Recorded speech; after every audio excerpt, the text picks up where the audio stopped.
Sveicināti! Tā, nevajag pūst. Šis man ir pirmais ieraksts. Ja man kaut kas nesanāks, tad es nepulcēšu vai kaut ko izgriezīšu. Es vienkārši gribu pastāstīt par grāmatām, kuras izlasīju aprīlī. Izlasīju 7 grāmatas, un pirmā, ko izlasīju, ir Dženas Andersonas dzejas krājums Pilsētas putni. Man iepazīšanās ar Dženu Andersoni, ar Dženas Andersonas prózu bija pagājuši gadu. Es jau biju pamanījusi, ka ir tāda autora, bet grāmata ir tik daudz, uzreiz nemetos visu lasīt, kas parādās. Bet es piedalījos grāmatu konkursā. Es bieži cenšos piedalīties, jau vinnēt grāmatu.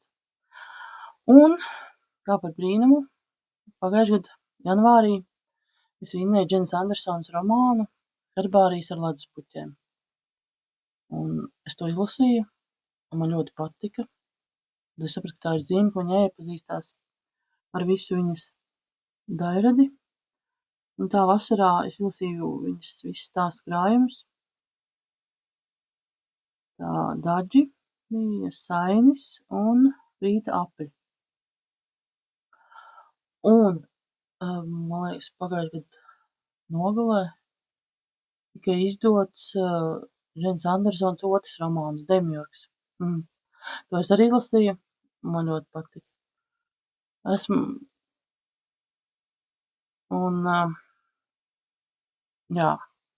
Džena Andersona, prot, visu sanāk. Jau ir stāsti, romāni un tagad arī dzeja. Dzeja, varbūt tas ir arī dzejas formāts, tāds intīmāks, personiskāks, atklātāks. Nolasīšu dzejolīti. Es dzīvoju trauslu un nedrošu dzīvi. Ik rītu ar sieklām to līmēju kopā kā skudru lācis. Bet es jau neesmu nekāds lācis. Esmu sieviete, bet gribējusi piedzimt par vīrieti. Jo tā būtu drošāk. Esmu latviete, vienmēr gribējusi piedzimt citur. Kaut kur tālāk no mājām. Tālāk uz rietumiem, jo tā būtu drošāk.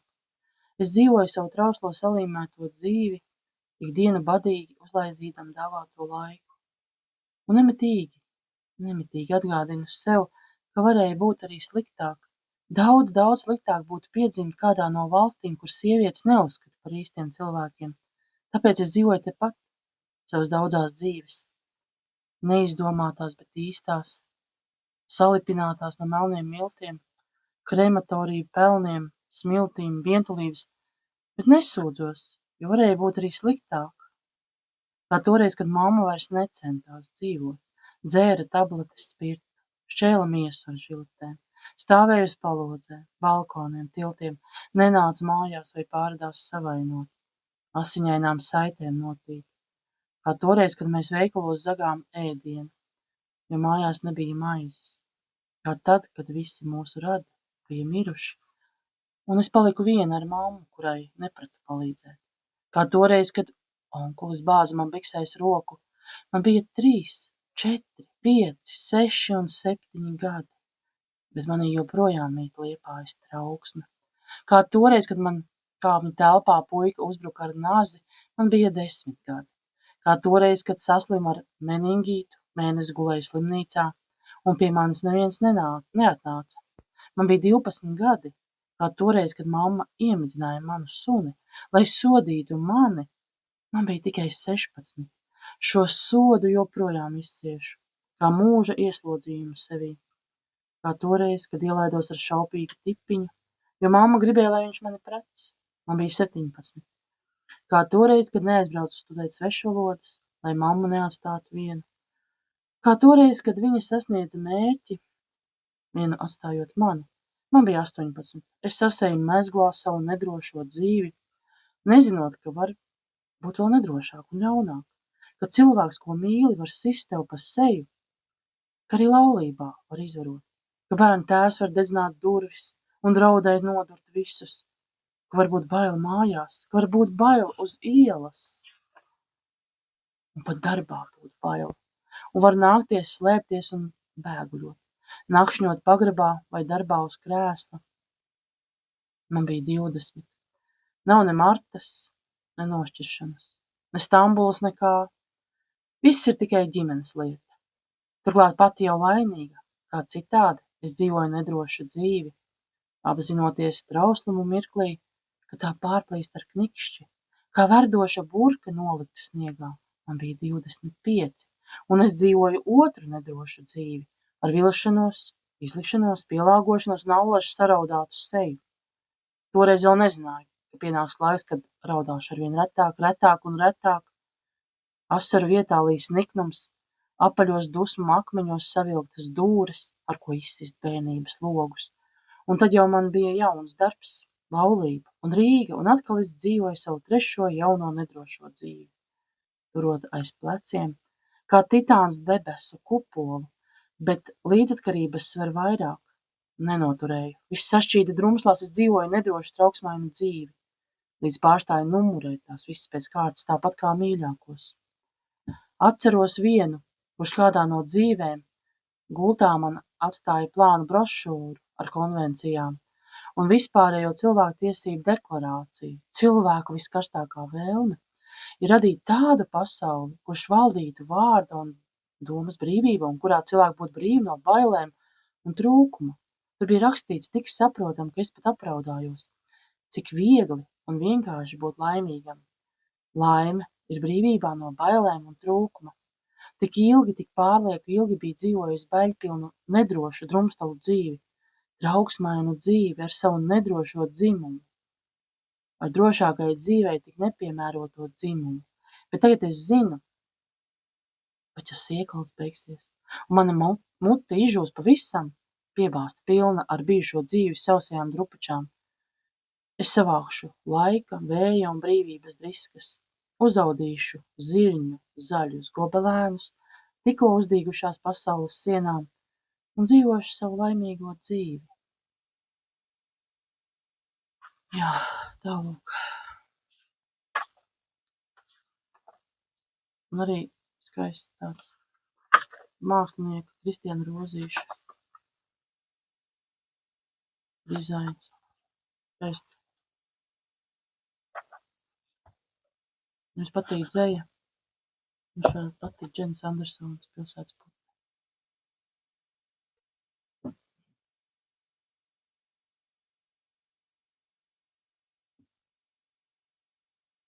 Tad otra grāmata, kur aprīlī izlasīju, ir Haruki Murakami Uz dienvidiem no robežas, uz rietumiem no saules. Par Haruki Murakami darbiem man noteikti vajadzētu atsevišķu video, jo es esmu Murakami fans. Un man patīk visi viņa darbi. Latviski ir, man liekas, iztulkoti.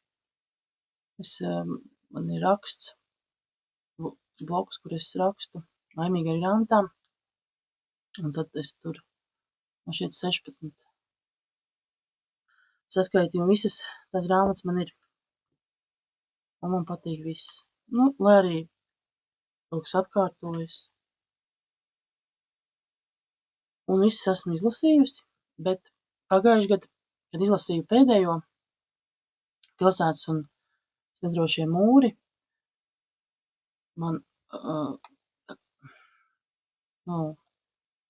tā, šito jāizgriež, uznāca nostalģija pēc pārējiem darbiem. Un tad es izdomāju, ka es varētu, tātad es izlasīju decembrī to pēdējo grāmatu, un es domāju, ka 2026. gadā es varētu tādu savu projektu gads ar Murakami, un katru mēnesi izlasīt atkal vienu viņa grāmatu. Un to es daru, un tad aprīlī grāmata bija šī. Un Nu, ko es varu pateikt, ja es esmu Murakami fans? Nu, man patīk. Un šī ir par vīrieti, 37 gadiem. Viņš pats tur saka, ka viņam pusmūža krīze. Viņš atcerās no bērnības. Viņš iepazinās ar klases biedreni, un viņam ļoti patīk, bet tad viņa 12 gadu vecumā, laikam aizbrauc dzīvot citur, un pašķīrās, bet viņš turpināja par viņu domāt. Arī tad, kad 17 gadu vecumā iepazinās ar citu meiteni, kuru viņš sāpināja. Nu, un tad tā dzīve turpinājās. Viņš apprecējās, 2 meitiņas. Viņam piedzima, vai viņa sievai. Un tad viņš bija bāra īpašnieks. Haruki Murakami vispār, viņš pats ir bijis bāra īpašnieks, un tāpēc viņam daudzos romānos bārs ir mīļākā, vieta. Vai nu viņš pats ir tas galvenais varonis ir īpašnieks, vai kāds draugs ir īpašnieks. Un tad, protams, džess un tā mūzika. Mūzika viņam ir ļoti svarīga. Un tad, protams, viss šeit risinās, un kādā lietainā vakarā ierodas tā klases biedrene. Tad viņi ir pieauguši, viņa ir skaista, un tad viss sākas. Jā, ir sānsolīts, bet Murakami jau tas nav tā prasti un vienkārši. Viss ir tā filozofiski. Un viņa pazūd, tā sieviete. Un tad tur ir arī kaut kur fonā vīd arī tā piekrāptā meitene. Arī jau pieauguša sieviete, protams.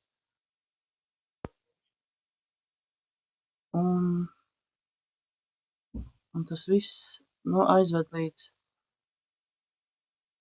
tam, ka viņš atzīst sievai, sieva viņam piedod.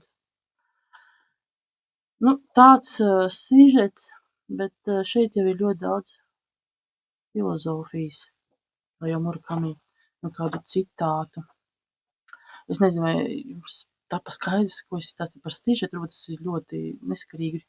To stāstīju, piedodiet.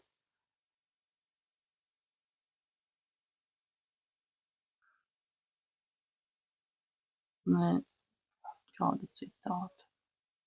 Šis patīk. Mūsu pasaule ir tieši tāds dzīvais tūkstnesis. Līs lietus un zied puķis. Lietum pārstājot puķis novīst. Ķirzaks ēd vaboles un putni ēd ķirzaks. Un galu galā tie visi nomirst. Nomirst un izžūst. Viena paudze izmirst, un tai seko nākamā paudze. Tā iekārtot pasauli. Mums ir iespējami daudz veidi, kā dzīvot, un pastāv daudz veidi, kā nomirt. Galu galā tam nav lielas nozīmes. Pāri paliek vien tūkstnesis. Lūk.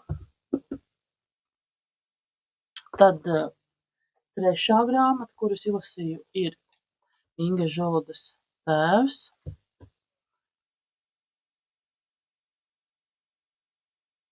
Tā arī ar līmapiņas daudz citātu, ko. Jā, skaudrs dzīves stāsts, autobiogrāfisks. Viņa stāsta par savu dzimtu, ģimeni. Un tikai vārds ir Agnese varonei. Agneses mamma ir latviete, tēvs krievs. Un bērnība tiek pavadīta padomu laikā, bet ne pārāk daudz senāk, tikai līdz, es domāju, tādi noteikti bērnības pirmie gadi, ja Inga Žoloda ir 1984. gadā dzimusi. Bet kaut ko viņa piedzīvo, un šeit ir tas aprakstīts, tad ir atmiņas atkal no tēva, mātes kādas, bet ne pārāk, viņa tās ir kā arheologam jāsavāc, jo dažreiz, pat ne dažreiz, mēs kā dzīvojam līdzās, bet mēs neko nezinām par vecāku pagātni, vecāku, jo mēs neprasam, nesarunājamies. Un pēc tam ir jau par vēlu. Es nezinu, vai es atradīšu to citātu. Neatradīšu to uzreiz. Jā, šeit. Arī Agnesei bērnībā bija sava audiogrāmata, taču tā bija platē un tika likta uz plašu atskaņotāju otrā tēta istabā. Tas bija Brēmenes muzikantu vinils, no kura Agnese vēl šobaldien ejot garām Pētera baznīcai Rīgā, kur stāv piemineklis Brēmenes muzikantiem varēja nodziedāt piedziedājumu, ka nav nekā labāka, kā ar draugiem klīst apkārt pasauli. Tomēr Agnesei šķiet, ka ir gan arī labākas lietas. Taču, lai ko tu darītu, viss gal galā tomēr ir vien tāda klīšana pa pasauli nekas vairāk. Bet tagad viņa ir atmiņu arheologs, kas klīst apkārt pasauli, lai uzmeklētu savu tuvinieku dziestošās pēdas vai atmiņas. Viņas tēvam, viņas vecāki medicīnas darbinieki, viņas tēvs psihologs, viņas tēvam dzīves nogalē ir Alzheimera slimība. Jā, un tas arī ietekmē, protams, attiecības, atmiņas sāk zust. Otra būtiska lieta, kas Agnesi attālina no tēva, ir viņa uzskati par karu, Ukrainas-Krievijas karu. Ka viņš ir tajā, lūk, šeit ir rakstīts. Viss ir ļoti pareizi. Ukraiņi Donetskā un Luhanskā sit savējos, un Krievija pareizi dara, ka glābi viņus. Agnes apstājās takas vidū. Padomu laikā ieklātais asfalts vācu kapos bija iztrupējis. Tikpat sadrupušas bija arī vāciešu apbedījuma piemiņas zīmes. Viss bija defragmentēts kā mirkli pēc sprādziena pirms atlūzas piezemējas. Bet ko gan Agnese zina par sprādzieniem? Paga, tu atbalsti karu? Pareizi ir. Viņi beidzot ieviesīs kārtību. Vai tu nesaproti, ka viņi nevis ievieš kārtību, bet rada haosu? Un ja nu mēs būsim nākamie, vai arī tu gaidi, kad atnāks un atbrīvos tevi? Nerunāsim par to. Tā mēs tikai sastrīdēsimies. Un tas arī attālināja Agnesi no tēva. Jā. Un arī tās interesantas attiecības ar mammu, kad ir tādas skarbas tās sarunas. Viņa par meitu nosauc par bezdalu vai pirdienu. Vispār, un tas arī kremt Agnesei. Es nezinu, vai es atradīšu arī to citātu. Un tad ir Dievs, labāk sagatavoties. Un jā, un arī šeit ir Inga Žolde ļoti interesanti atstājusi arī informācijas pasniegšanu diezgan, piemēram, par Alzheimera slimības atklāšanu un kā tika dots nosaukums, tad par padomu laiku, komunismu, Karlu Marksu aprakstīts, lai ir fons,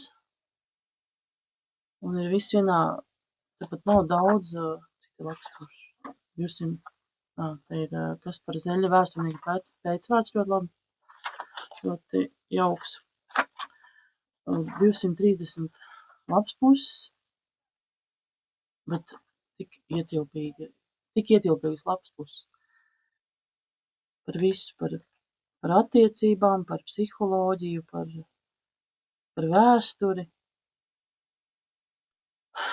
Vienīgais, ko es ceru, ka Inga norakstīja tās sāpes savas attiecībām gan ar tēvu, gan māti, un vēl pašai ar sevi.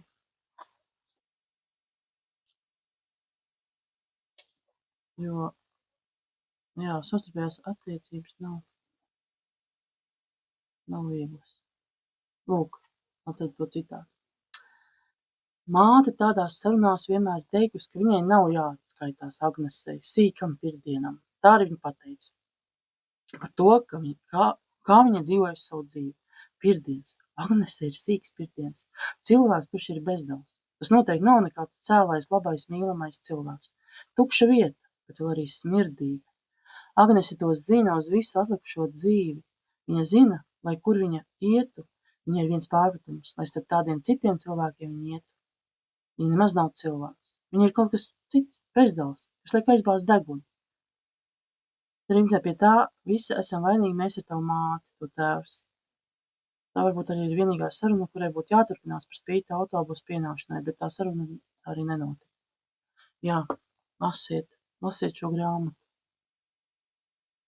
Tas ir ne tikai tā, it kā Ingas Žoludes, tās dzimtas ģimenes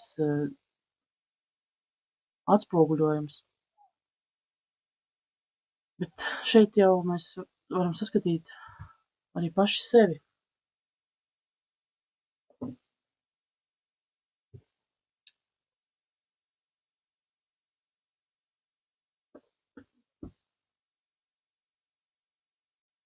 Tā, un 4. grāmata, ko es izlasīju. Karls Ristikivī, Dvēseļnakts, igauņu rakstnieks, rindas igauņu trīnas rakstnieks.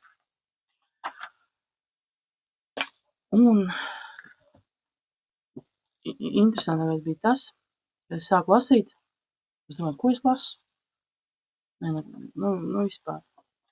Ņemot vērā, ka man patīk maģiskais reālisms un visādi murgi.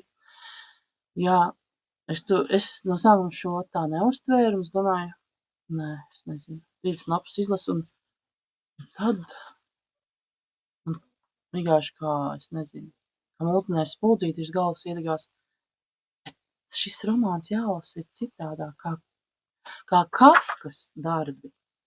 Tas ir igauņu Kafka. Lūk. Un tad pilnīgi viss salikās plauktiņos. Paskaties, cik daudz līmapiņas. Varbūt vēl vairāk, tad es tur aizrāvos un aizmirsu ielikt, jo, vienmēr tur ir tāda filozofija, tādi dziļdomīgi teksti. Un grāmatas beigās ir arī paša autora pēcvārds. Un arī mūsdienu igauņu rakstnieka Reina Rauda pēcvārds. Un tie ļoti, ļoti labi. Varbūt, es nezinu, vai pirms tam izlasīt. Varbūt arī labāk, pēc tam arī. Visu diezgan arī saliek pa plauktiņiem. Un Karls Ristikivī šo romānu rakstīja 1953. gadā. Viņš bija Zviedrijā, rindā. Un šeit arī izpaužas tas trimdinieka liktenis.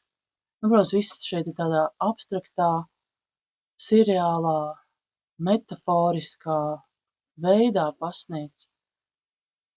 Pats tas galvenais varonis ir vēstītājs. Viņš to visu stāsta, ko viņš šeit piedzīvo.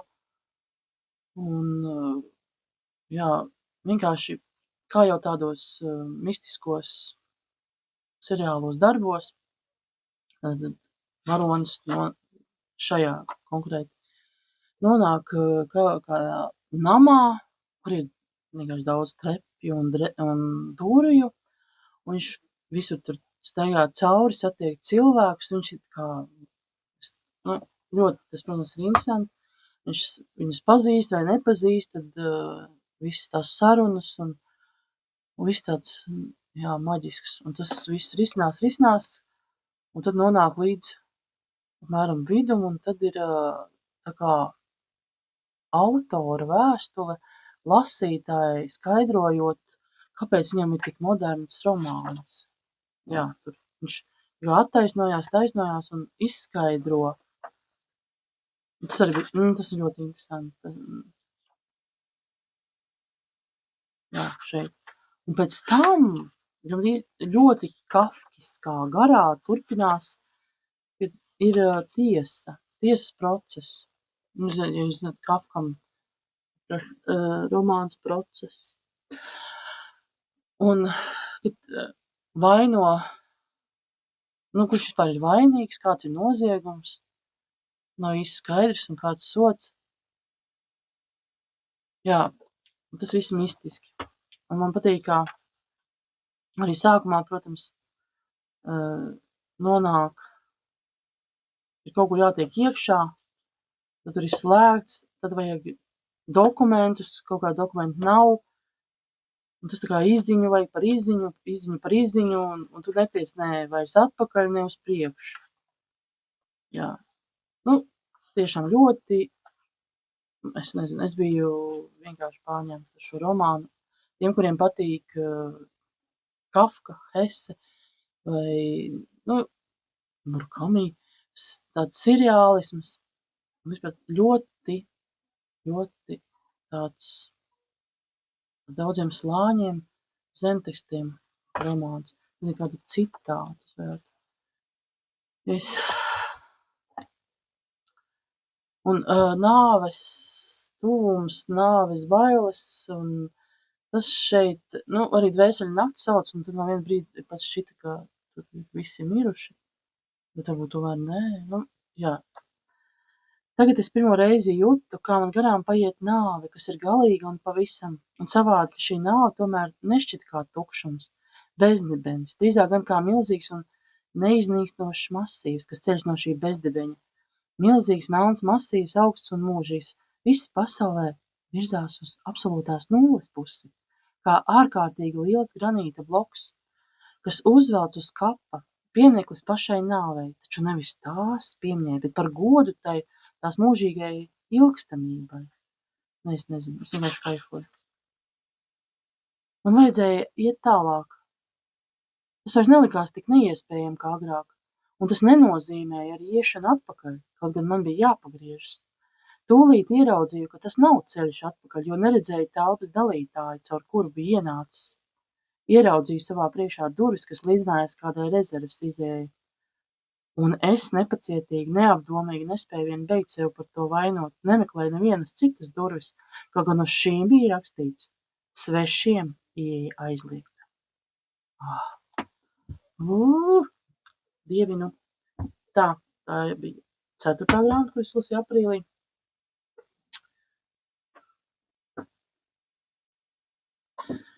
Piektā grāmata ir Virģīnija Evans, vēsturniece, amerikāņu rakstniece.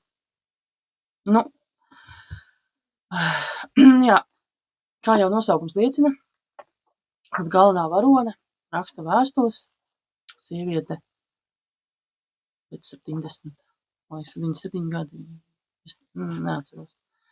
Jā, un tāda sajūta, varbūt tas koncepts, lai mums kā lasītājiem izstāstītu visu viņas dzīvi vēstulēs, kad viņi sarakstās. Ir arī te bēdīgas lietas. Un tā. Bet vispār man aprīlis bija tāda 5 zvaigžņu grāmata mēnesis. Es vispār nezinu, vai man veicās vai kaut kā tā. Neesmu skopa. Un visām grāmatām man bija 5 zvaigznes, bet šai es ieliku 3, bet 3 zvaigznes nav slikti. Tas vienkārši ir labi. Ir, kuriem šī grāmata būs vajadzīga, viņa patiks, viņa ir rimta, labi, raiti lasās uz priekšu. Viss ir.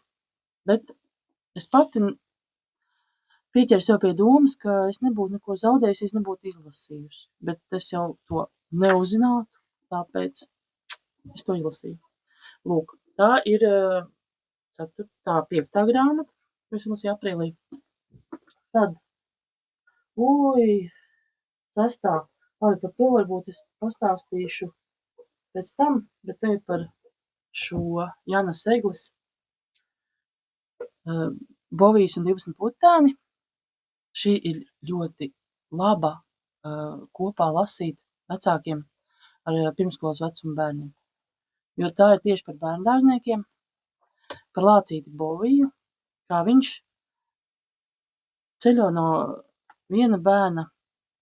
Nu, tā tad, jā, nībās tā visu izstāstīt, bet audzinātāji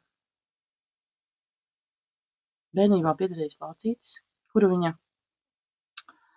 izmazgāja, atjaunoja, un tad katrs no bērna, ko ņem uz mājām, tas ir kāds skaists arī tā, kas ir mākslinieks.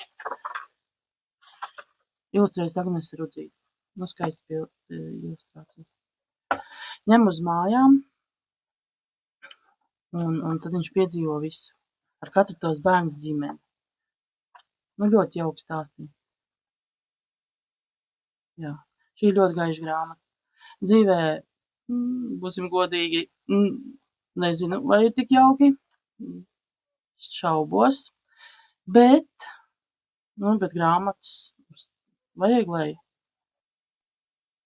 smelties to skaistumu, jaukumu, gaišumu. Un kā Laurina Grādova rakstniece, grāmata ir ļoti gaiša, to caurīs sirsnība un labestība. Es stāsti grāmatā bērns un pieaugušos aicina uz sarunu par dzīves vērtībām, mazajiem prieku mirkļiem ikdienā. Tas ir par laiku kopā, tieši tāpēc tā būtu jāizlasa visiem. Jā. Un Jāna Egle arī ir viena no mana, kāpēc nevar lietot vārdu, mīļākajām rakstniecēm. Viņai ir stāsti, visus stāstus krājums esmu izlasījusi. Man liekas, ka es neatceros 4 kādu. Un arī dzēja. Dzēja viena grāmatiņa, ko viņa pateiks, ka tā būs vienīgā. Liepājas rakstniece. Jā. Tā, šo es iesaku ar bērniem kopā. Bērndārznieki vecumā lasīt. Var arī vecāki. 1., 2., 3. klase. Tā. Un 7. grāmata, vissmagākā, visās nozīmēs, ir Andras Neiburgas dienas grāmatas, kuras neieiet, laikam, arī tā. Mums neieiet kadrā, bet labi. Redzat, 2 grāmatas. Tās ir dienas grāmatas, kuras Andra Neiburgas apkopoti Sviesta cibā, kur publiski internetā viņa publicēja savas, es nezinu, kā tas ir, ierakstus.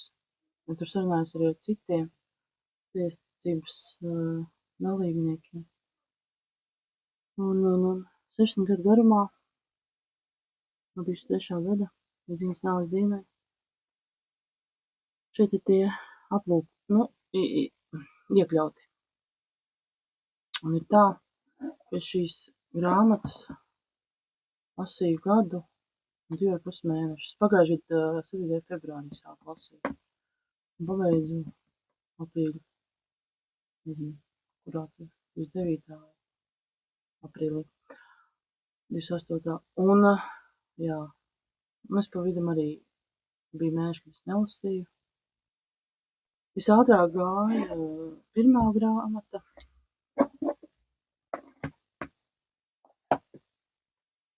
Un tad 2. Vismagāk palika lasīt pēdējos gadus. Protams, Andra Neiburga nezināja, ka viņa nomirs. Un tas bija pēkšņi. Jā, tur ir pat tajā dienā, nezinu, laikam pa nakti, kad agri no rīta viņai slikts miegs. Viņa vienmēr rakstīja kaut kad, jā, 2. martā 5 pāri pusnaktī viņa ir ieraksts. Un pēc tam tā. Un, jā, un tad pēdējos gadus bija smagi lasīt, jo viņai bija tāda trauksme, depresija, nāves bailes.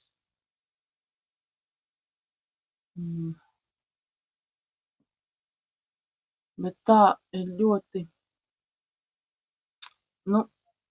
jā, žēl, ka Andra Neiburga pārtrauc rakstīt daļliteratūru. Viņa ir Tā, jābeidz pūst. Viņai tā, tagad nosaukumu neatcerēšos. Izbāzti putni un putnu būros, vai kā tas pirmais stāstu krājums. Un tad ir Tille un suņu vīrs. Bija arī televīzijas uzvedums, kur spēlēja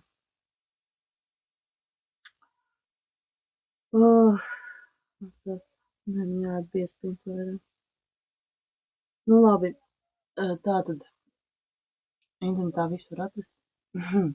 Un tad vēl otrs stāstu krājums Stum. Nu vienkārši jā. Un tad viņi pārtrauca daļu prózu rakstīt. Viņa kļuva par īpašnieci, viesnīcai, vēl kādiem īpašumiem. Tas prasīja no viņas daudz noteikti, tāpēc viņa, nezinu, vairs nerakstīja. Bet, ja cilvēkam ir vilkme, tāpēc tad arī viņa sviestacībā noteikti izpaudās. Viņai pat tur bija 2 profili. Viņai patika ceļot, šeit ir par ceļojumiem, kā viņus organizē un tad dodas un kaut viņi tur piedzīvo. Tad, protams, ir par viņas biznesa lietām, kā iet, kā darbā, kā restorānā. Restorānā arī bija teibu. Un, jā, tad par viņas rūpēm par vecākiem. Tad arī interesanti, kā tad viņas meita Katrīna Neiburga, ja, māksliniece.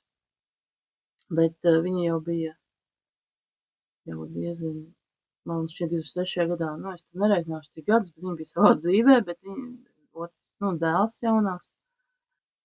Un tad viņš skolnieks, un tā no 2003. gada, es nezinu, no kuras klases, tad sanāk jau pirmajām klasēm līdz 2019, kad jau viņš jau students un vispār, jā, visu laiku viņas uztraukums, rūpes arī par bērniem, par mazbērniem, pēc tam meitas bērniem. Vispār rūpes par dzīvniekiem, par savu sunīti, kaķīšiem un tad pat par lapsiņām, viņai lauku mājas bija. Mazirbē vai kur un, jā. Un tad par to, kā viņai sēņot patika, viņa ļauj sēņot, viņas atmiņas par vecākiem, par savu bērnību. Ka tu raksti un kas tev uznirst, tad tu to tur publicē. Tad, protams, par viņas teātra apmeklējumiem, operas, kino, grāmatas, man tur jau ir tāds saraksts ar Annas Neiburgas. Jā, es pat esmu dažas jau, viņa bija pieminējusi, piemēram, man liekas, bija, es teikt neatceros, klavieru skolotāja, tāda grāmata. Un par to ir arī manā blogā aprakstīts. Vienkārši, man liekas, jau iešu pāri laikam, runājot par grāmatām. Arī es citā video par to pastāstīšu. Jā. Kas tad vēl? Jā, viņu attiecības ar Paulu Bankovski rakstnieku, kurš viņu nāves dienā atrada un mēģināja glābt. Viņš sev vainoja tajā. Viņš par vēlu viņu atrada. Viņa bija pakritusi. Un tad pēc gada, es arī tā traģiski, nezinu, kā tik jau, tas pilnīgi neaptveram. Arī Pauls Bankovskis, viņš nespēja, nezinu vai, man liekas, viņš nespēja, tā tiešām liela mīlestība. Ja bez otru es nespēju dzīvot. Patīk tas nosaukums, es esmu tas, kas paliek pāri. Un kādu citātiņu man patīk, piemēram, šeit. Un es gribu lūgt nevienu sevi nenicināt. Dzirdi? Dzīve ir pārāk skaista un patiešām nenormāli īsa. Un ja paskatās, cik gudri ir iekārtots jebkurš kukainītis, tad jāsaprot, ka nav ko besīties. Viss ir tik liels, tu esi tik maziņš. Un šā vai tā, savā vietā un tieši tāds, kādam tev jābūt, vai tev tas patīk vai nepatīk. Jā, un es arī pieminētu, viņa ir kulinārija, viņa par ēšanu, par visādas receptes un kā viņi gatavo un kā viņi notievēt un viņa sēdās. Un, arī bija alkohola lietošana, ka vīnu iedzert. Bet, jā. Arī ka interesanti man patīk. Es arī to grāmatu esmu lasījusi, reku, piemēram, es gadiem neesmu lasījusi kaut ko tik spēcīgu. Kenzaburo Oe, Privāta lieta, un šis Japāņu autors. Un, jā, tā, piemēram, ko es vēl esmu atzīmējis, nezinu. Kaut ko. Es nezinu, es atradīšu, man patika, kā viņa uzteica Jāni Joņevu. Viņam bija Jelgava 94, tad iznākusi. Es arī uzskatu, tas vienkārši ir aburu, es nezinu, īsts laikmeta attainojums. Arī filma ir Jelgava 94. Un, nezinu, ja piemēram pats Jānis Joņevs zina, ka viņa ir tā viņa salielījusi un vispār sajūsmā, bet es nezinu, vai es atradīšu te. Viņa jau, ka ne.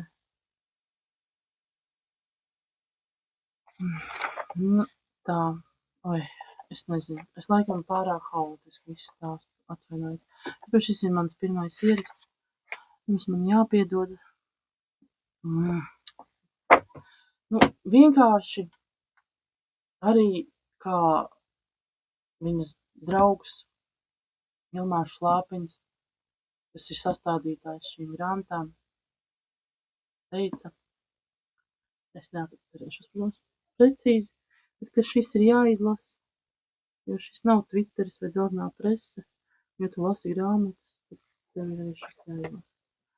Šeit ir dzīve. Vienkārši dzīve.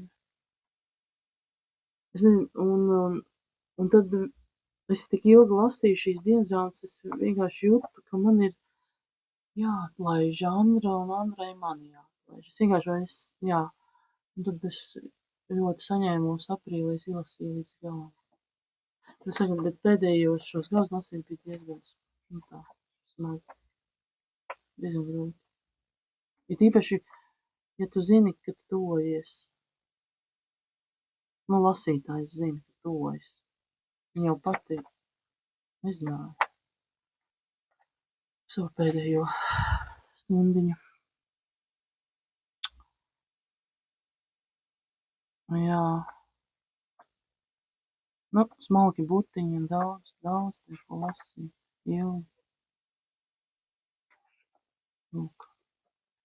Bet, protams, tas fiziskais darbs ir nieks, to pat nebūtu vērts pieminēt. Grūtākais ir nezaudēt iecietību un pazemību. Saprast, ko īsti domā, nebaidīties no savām domām. Saprast, cik labs vai nelabs tu esi. Vienīgais, par ko esmu droša, ka es neļauju viņai justies kā slogam. Cik vien tas ir manos spēkos. Viņa saka par savu mammu. Šie par mammu, ja? Viņai bija par viņu jārūpējas.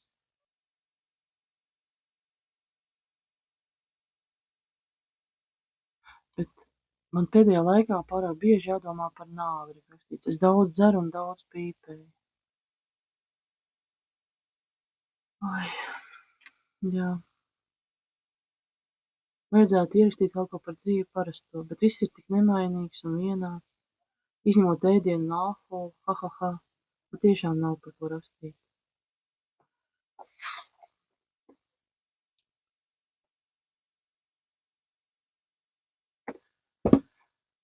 Es ceru, ka,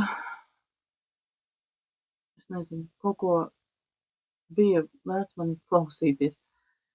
Tādas lūk grāmatiņas aprīli izlasīju. Ļoti labas. Lūk, lasiet grāmatas. Jā. Grāmatās mēs varam piedzīvot tūkstošiem dzīvju. Lai jums labas atlikušās brīvdienas un tiksimies citās grāmatās, citās lapusēs. Ak, Dievs, ko es mūdu? Nu labi. Tā.